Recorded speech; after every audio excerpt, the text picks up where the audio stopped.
So, with that, we're going to talk sports right now, and we're going to lead in with Novak Djokovic. We're going to talk to David Murphy. He's from the Philadelphia Inquirer. We'll welcome him in now, as this is one of the most exciting times of the year. March, April, October, those are my favorite sports months, and that's why he's here. So, David Murphy, welcome to the show. Thanks for joining us. Thanks a lot. I want to ask you about Novak Djokovic first, and we're not here to solve the world's COVID problems. I just mainly want to ask, we have the world's #1 tennis player who can't play in certain countries. He had some issues playing in Australia in years past. He's not going to be able to play at Indian Wells, which is not a major, but it is an important tournament. What do you think it does to the tennis world when the guy that would be the #1 seed just isn't allowed to play? Yeah, I mean, anybody who's watched him play over the years knows what a big loss it is anytime he's not on television for the sport, and really the world of sports in general. This is one of the, elite competitors of our time, and the fact that he is still, unable to play in certain tournaments is a huge blow to the sport.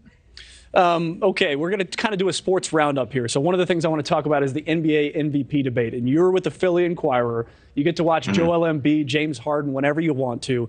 There's been some controversy lately, some implications of racism in the likes of the Hall of Fame voting process, even though almost every MVP in the last 35 years has been African-American. So I wonder, what's the vibe in Philly there? Are the Philly sports fans sort of leaning into this idea that Joel Embiid is not getting treated right here in light of Nikola Jokic winning last year and potentially winning this year? Or is this sort of dismissed by Philly sports fans as well as a lot of people out there?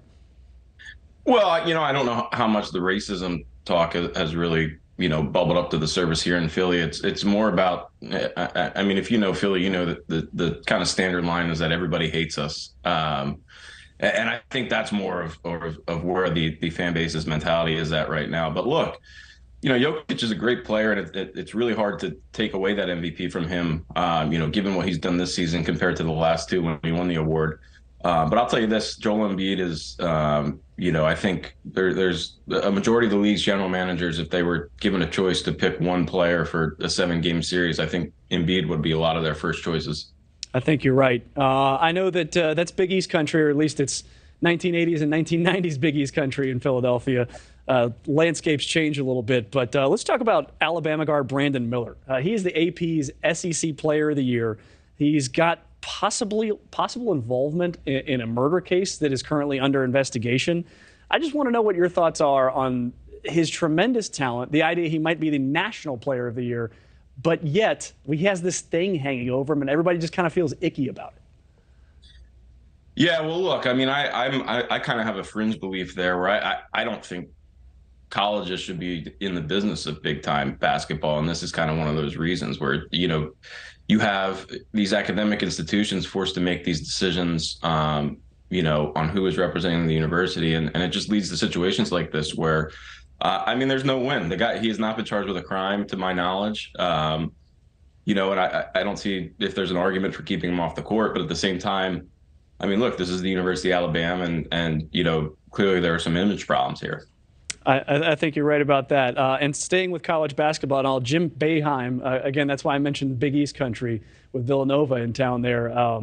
He has announced his retirement kind of after 47 years. He kind of said, I'm going to coach until they tell me not to coach anymore. And then about an hour later, Syracuse said, hey, we don't want you to coach anymore. What do you think of his exit after 47 years? Well, I'll say this. When I saw Jim Boeheim on the budget, my first thought was he's still coaching.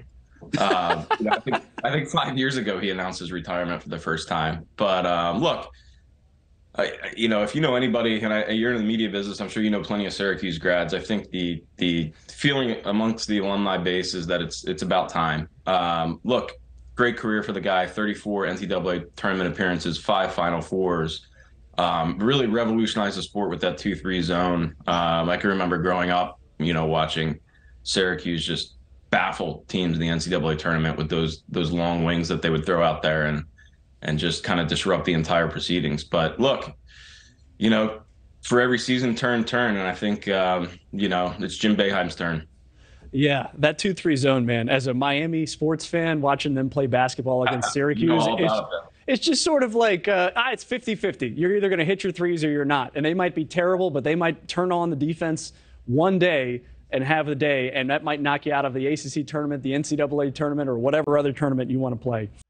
Thanks for watching. Go to newsnationnow.com to find NewsNation in your cable lineup. And don't forget to click the red subscribe button below to get more of NewsNation's fact-based, unbiased coverage.